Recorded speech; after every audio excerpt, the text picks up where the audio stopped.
지난 주일까지 25주에 걸쳐서 신명기 강해를 했습니다. 신명기 강해가 다 끝나질 않았습니다. 내년에 저희가 또 신명기 강해 뒤를 이어서 계속하게 될 것입니다. 연말과 연초에는 교회력에 집중해서 제가 설교를 드리려고 합니다. 특별히 오늘은 교회력으로 대림절이라고 말합니다. 강림절 또 대강절이라고 불리우기도 합니다. 대림절이라는 뜻은 도착 또는 오다라고 하는 의미를 갖고 있는 라틴어 아드벤투스라고 하는 말에서 유래가 되었습니다. 예수님의 탄생을 기다리는 4주간을 의미합니다. 유대인의 달력은 6월절로 기점으로 해가지고 새해가 시작이 됩니다. 근데 모든 교회력은 대림절로부터 시작이 됩니다. 그러니까 지금 교회력으로 말하면 2020년 한 해의 시작이 오늘부터 시작이 되는 겁니다. 대림절 첫째 주가 한 해의 시작입니다. 오늘날의 대림절은 6세기 중엽 그레고리 우스 1세의 때 정착이 됩니다. 특별히 동방교회는 대림절을 철저하게 지켰습니다. 그 기간에는 그리스도의 신부인 성도들의 결혼을 허가하지 않았습니다. 그리고 사제들은 결혼 예식을 집례를 하지 않았습니다.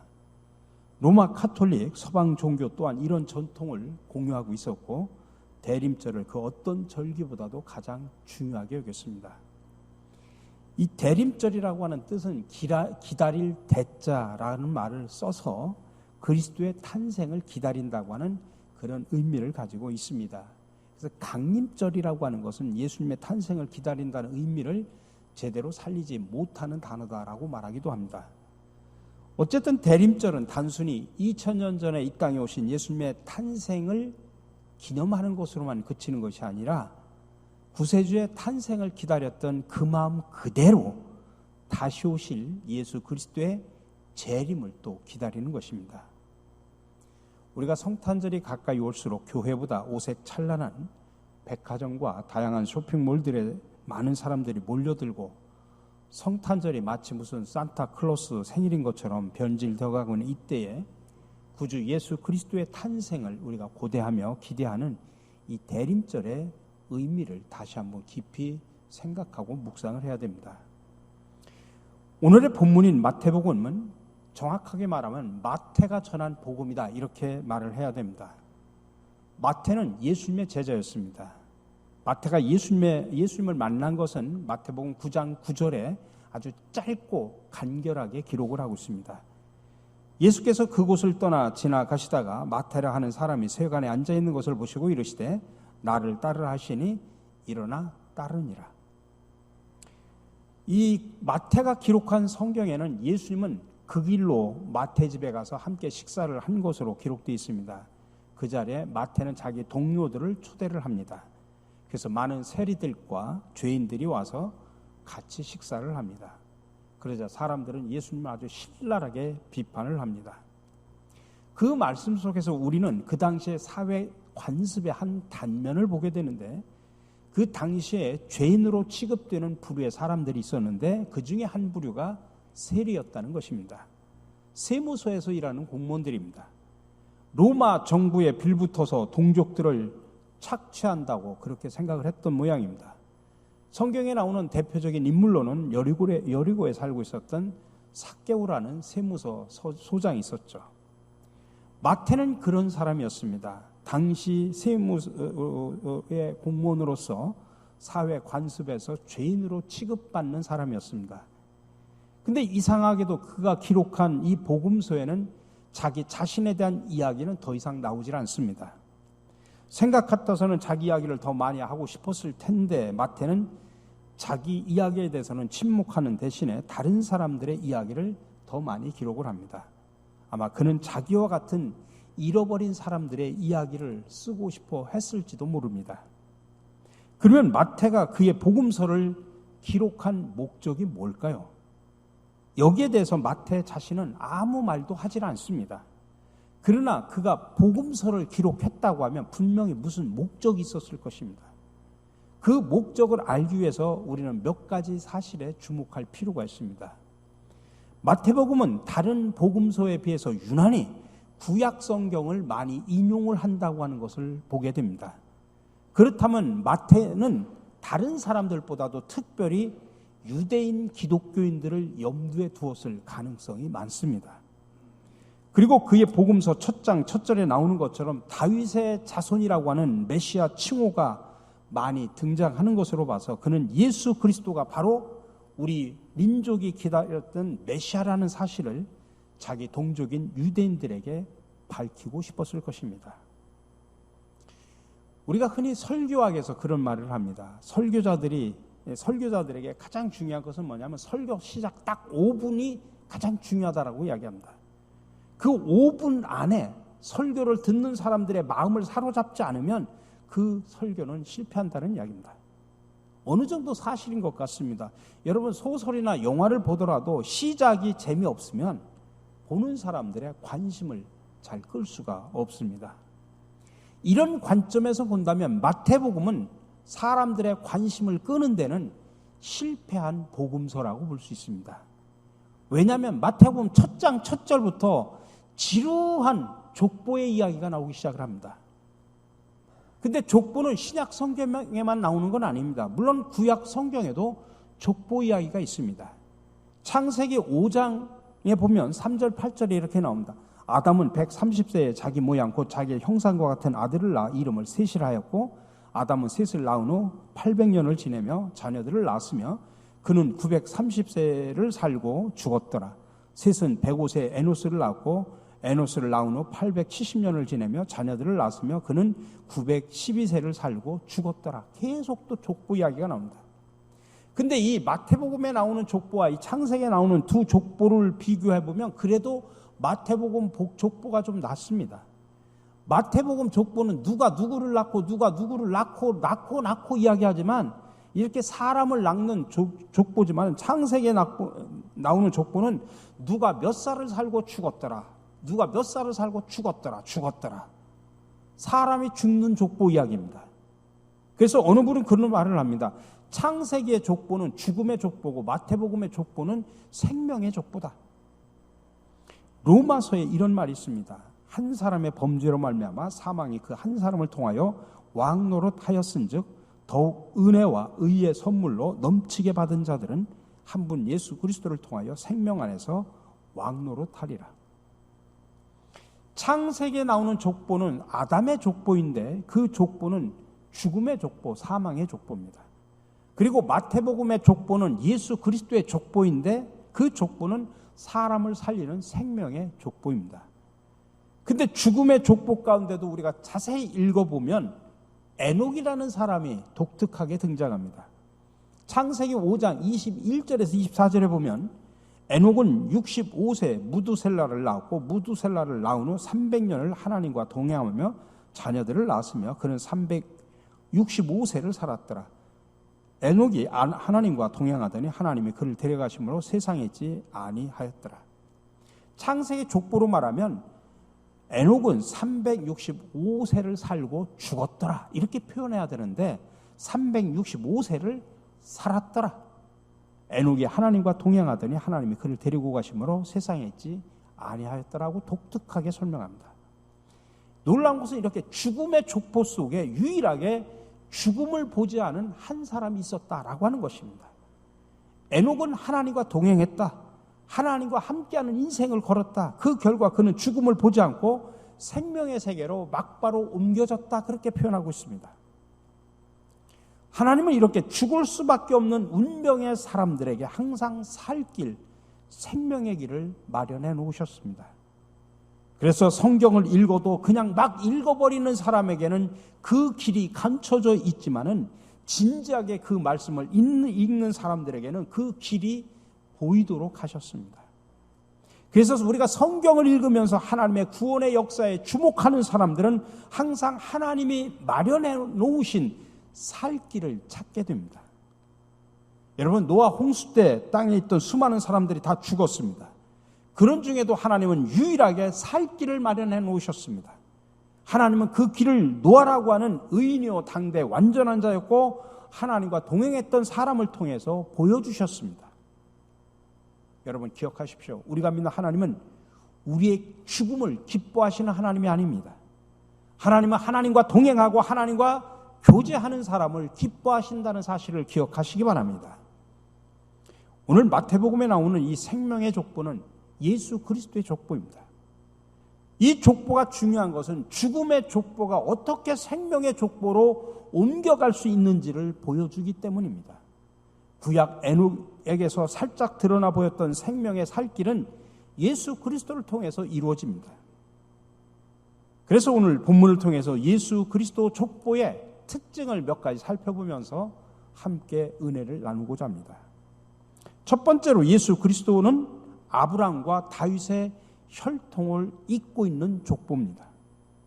예수님의 족보를 통해서 우리에게 주는 메시지가 그것입니다. 첫 번째 1절에 나옵니다. 아브라함과 다윗의 자손 예수 그리스도의 계보라. 오늘 본문에서는 먼저 예수님을 아브라함의 자손이라고 표현합니다. 아브라함. 여러분, 우리가 아브라함 하면은 믿음의 조상이라고 말하지만 사실 아브라함 산 자체를 까놓고 이야기하면 별로 의롭다든지 선한 일을 많이 했다든지 그래서 믿음의 조상이 된 것은 아닙니다. 오히려 아브라함의 삶을 보면 우리를 실망시키는 일이 여러 번 있었습니다. 그 대표적인 것이 바로 흉년을 피해가지고 애굽으로 피난 갔을 때 자기 혼자 살기 위해서 자기 아내를 누이라고 속인 적이 있습니다. 자기 안전만을 위해서 얄팍한 처세술을 보여준 겁니다. 그게 애굽에서 한 번으로 끝난 것이 아니라 블레셋 땅에 가서도 똑같은 동일한 실수를 합니다. 이렇게 성경은 믿음의 조상 아브라함이라도 단지 우리와 똑같은 죄인이고 평범한 사람이라는 것을 그대로 보여줍니다. 이런 아브라함이 믿음의 조상이 된 것은 타락한 인간을 구원하는 하나님의 구원의 사건이 어떤 것인가를 우리에게 적나라하게 보여줍니다. 다시 말하면 구원이라고 하는 것은 전적인 하나님의 은혜일 뿐이라는 이야기입니다. 창세기 22장에 보면 하나님은 이런 아브라함에게 놀라운 약속을 해주십니다. 내 씨가 그 대적의 문을 얻으리라. 내 씨로 말미암아 천하 만민이 복을 얻으리니.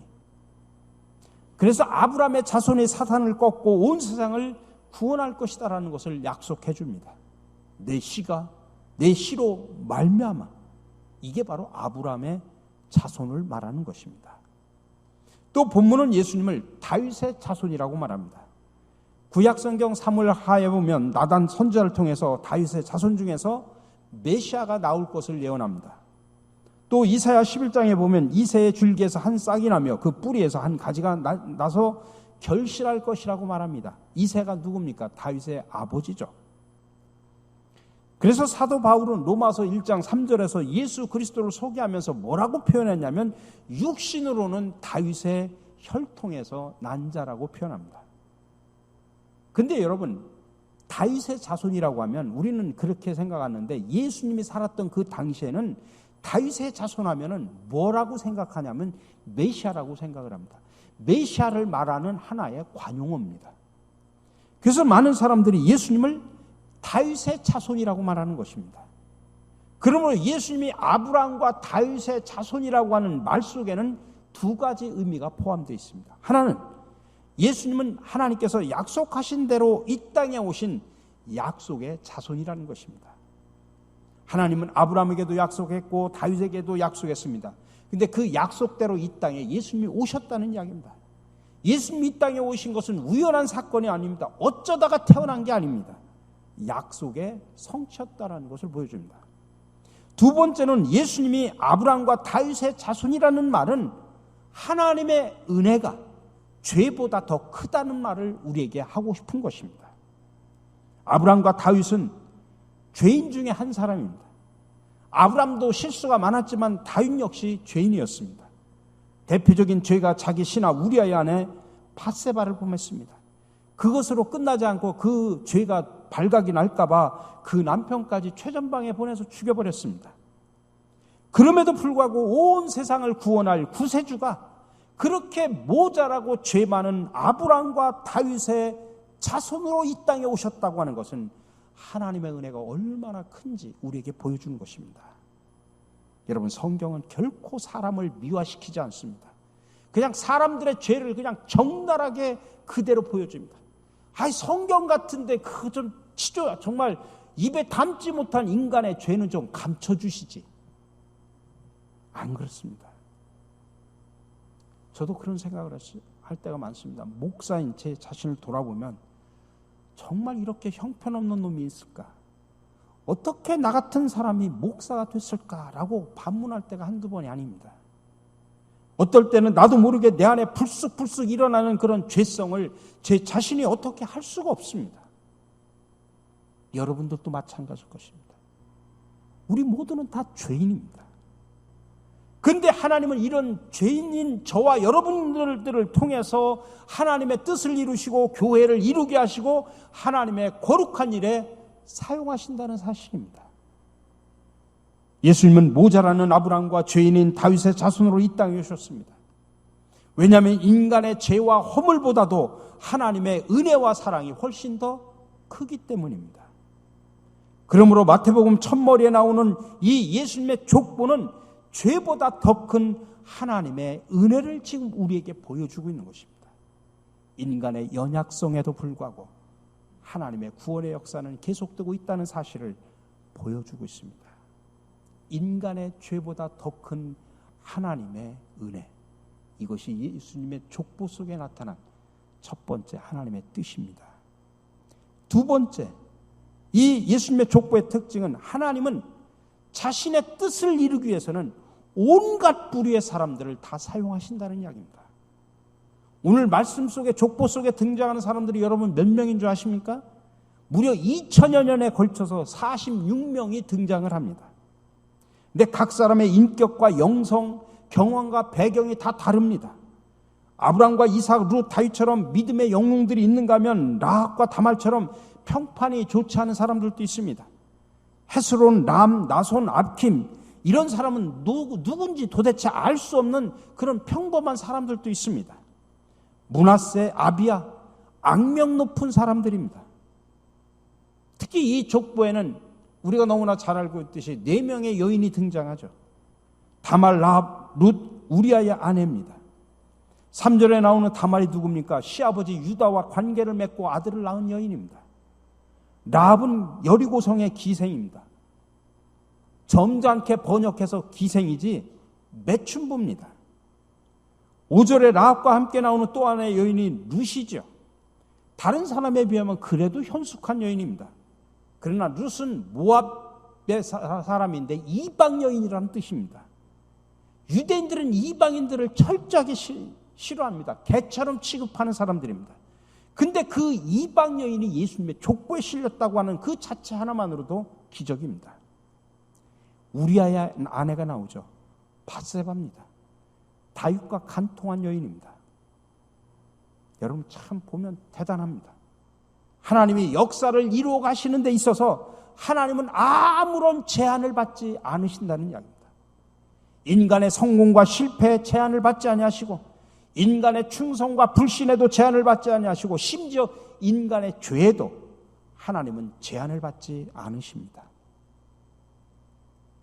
그럼에도 불구하고 분명한 것은 하나님은 사람들을 통해서 일하시고 사람들을 사용하신다는 것입니다. 그래서 온갖 부류의 사람들이 예수님의 족보 속에 다 등장하는 것입니다. 남성도 등장하고 여성도 등장합니다. 최근 한국에서 제일 크다는 모 교단의 책임자 입에서 여성들이 안수받는 문제를 거론하면서 여성을 비하하는 발언을 했는데 그것은 무지와 시대착오적인 발언입니다. 여러분, 여러분의 삶의 배경이 어떠하든지 하나님의 일을 하는 데는 아무 문제가 없습니다. 여러분이 어떤 재능을 가졌든지 하나님의 일에는 아무런 문제가 없습니다. 하나님은 여러분들의 조건과 상황에 제한을 받지 아니하십니다. 이 시대를 위한 하나님의 구원의 사역은 어쨌든 다양한 사람들을 통해서 지금도 계속되고 있다는 사실을 여러분들 기억하시기 바랍니다. 단지 우리들이 너는 되고 너는 안 되고 정죄하면서 우리 인간들이 정죄하고 편가르고 우리 인간들이 등급을 나누는 것이지 하나님은 하나님의 일을 하는 데는 전혀 인간의 상황, 배경, 능력, 죄까지도 제한을 받지 않으신다는 사실을 기억하시기 바랍니다. 세 번째로 예수님의 족보는 14대씩 상급으로 나눠져 있습니다. 이게 중요합니다. 사실 이 예수님의 족보를 보면 모든 사람들이 이 족보에 들어간 게 아니라 오히려 더 많은 사람들이 이 족보에서 누락이 되어 있습니다. 그리고 특징이 뭐냐면 14대씩 잘랐다는 것입니다. 분명히 마태복음은 어떤 목적을 가지고 의도적으로 14대씩 자른 겁니다. 실제로 모든 신학자들은 아브라함에서 그리스도까지의 족보가 14대씩 3번 그렇게 나누어 있지 않다고 이야기합니다. 근데 마태복음의 저자가 임의로 어떤 한 사람을 나타내기 위해서 14라는 숫자를 사용했다고 하는 것에는 다 동의합니다. 근데 이 14라는 숫자 값이 나타내고 싶어 했던 사람이 누구냐면 다윗입니다. 히브리어에는 좀 독특한 게 있습니다. 히브리어도 알파벳이 있는데 히브리어는 각 알파벳마다 숫자가 있습니다. 그런데 다윗이라는 이름을 히브리어 이름의 그 숫자를 합하면 숫자가 14가 나옵니다. 그래서 유대인들은 다윗을 상징하는 숫자를 뭐라고 생각했냐면 14라고 생각했어요. 이름을 그대로 번호로 매겨서 더하면 14가 나오기 때문에 그렇습니다. 근데 유대인들이 다윗하면 떠올리는 것이 뭔지 아십니까? 메시아를 떠올립니다.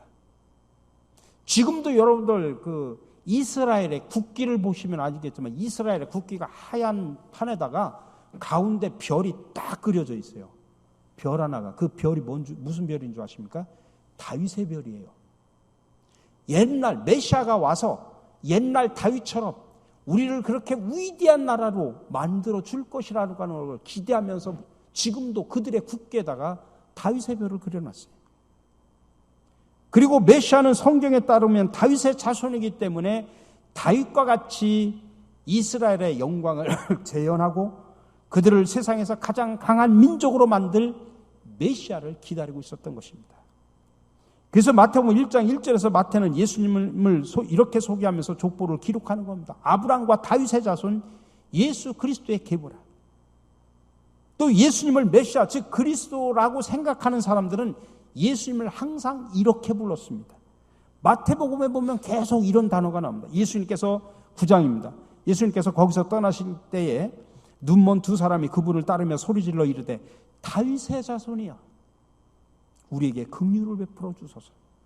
마태복음 12장 22절 보니까 그때 사람들이 막이 들려 눈 멀고 말 못하는 자를 그분께 데려오매 그분께서 그를 고쳐주시니 눈 멀고 말 못하는 자도가 말도 하고 보게 되니라. 모든 사람이 놀라 이르되 이분은 다윗의 자손이 아니냐.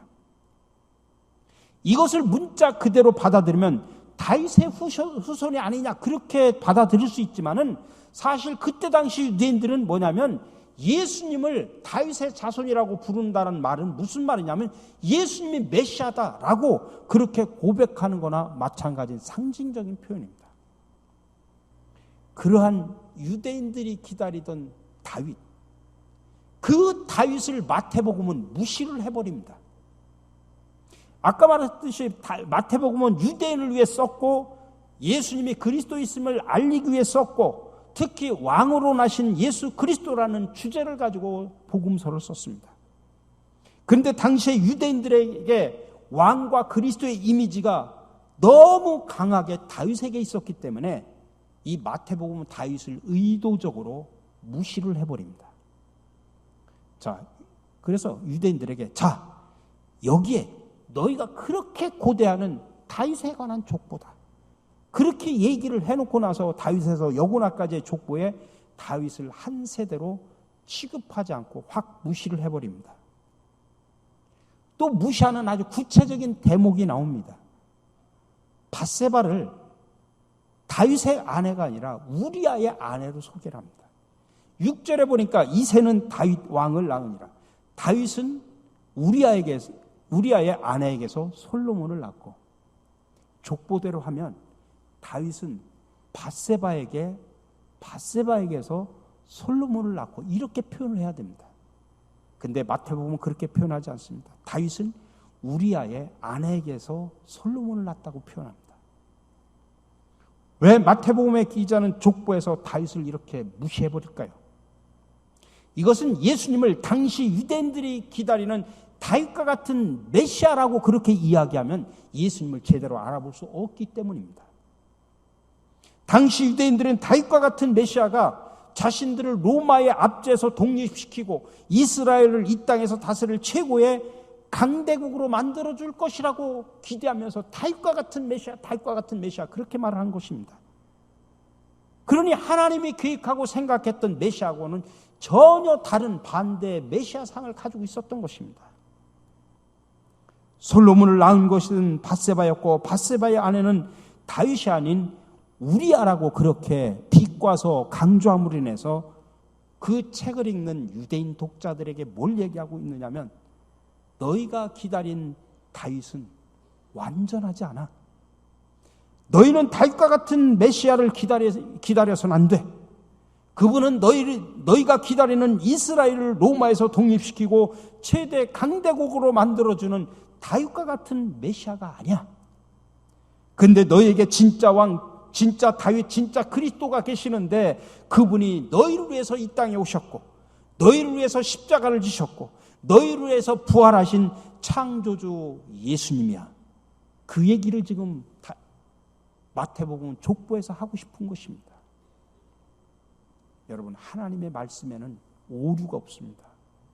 오류는 하나님의 깊은 뜻과 복음을 이해하지 못하는 인간에게 있다는 사실을 기억하시기 바랍니다. 마지막으로, 그러면 오늘 우리는 어떻게 그 예수님의 생명의 족보에 들어갈 수 있을까요? 양반 제도가 있었던 우리나라 과거 역사에도 상놈으로 태어난 사람은 영원히 상놈의 신분을 벗어날 수가 없었습니다. 상놈의 아들은 아무리 능력과 재주가 뛰어나도 과거를 볼 수 있는 기회가 주어지지 않기 때문에 신분 상승이나 사회에 등용할 기회가 전혀 없었습니다. 그러다가 양반 제도가 부패했을 때는 돈을 주고 족보를 고쳐서 상놈이 양반 행세를 하기도 한 적이 있습니다. 근데 여러분, 예수 그리스도를 통해 열어주신 생명의 길은 오직 하나님의 은혜로 들어감을 기억하시기 바랍니다. 그리고 그 길은 모든 사람들에게 열려져 있습니다. 요한복음을 쓴 요한은 영접하는 자, 그 이름을 믿어서 하나님의 자녀가 된 사람들에게 그 길이 열려 있다라고 말합니다. 그래서 바울은 로마서에서 이렇게 말합니다. 너희는 다시 무서워하는 종의 영을 받지 아니하고 양자의 영을 받았으므로 우리가 아빠 아버지라고 부르짖느니라고 이야기했습니다. 여러분, 생명의 족보에 누가 들어갑니까? 양자의 영을 받은 사람들입니다. 양자의 영은 누가 받습니까? 예수 그리스도를 믿는 사람들, 하나님의 영을 따라 사는 사람들, 하나님과 동행하는 사람들이 받는다는 사실을 믿으시기 바랍니다. 여러분, 족보는 지루한 겁니다. 누군지도 알 수 없는 과거의 조상들의 이름이 거기에 가득 차 있습니다. 그래서 예수 그리스도의 족보도 지루하다고 생각하는 사람들이 있습니다. 그러나 여러분, 그 속에 이렇게 하나님께서 열어주신 생명의 길이 있다는 사실을 여러분들 분별하시고 깨달으시고 믿으셔서 2019년 대림절기를 맞이해서 여러분들이 먼저 그 생명의 길을 소유하시기 바랍니다. 그리고 내가 소유한 그 생명의 길을 이웃에게 전파하여 생명 살림 일꾼으로 살아가시는 저와 여러분들이 되시기를 주님의 이름으로 간절히 축원합니다.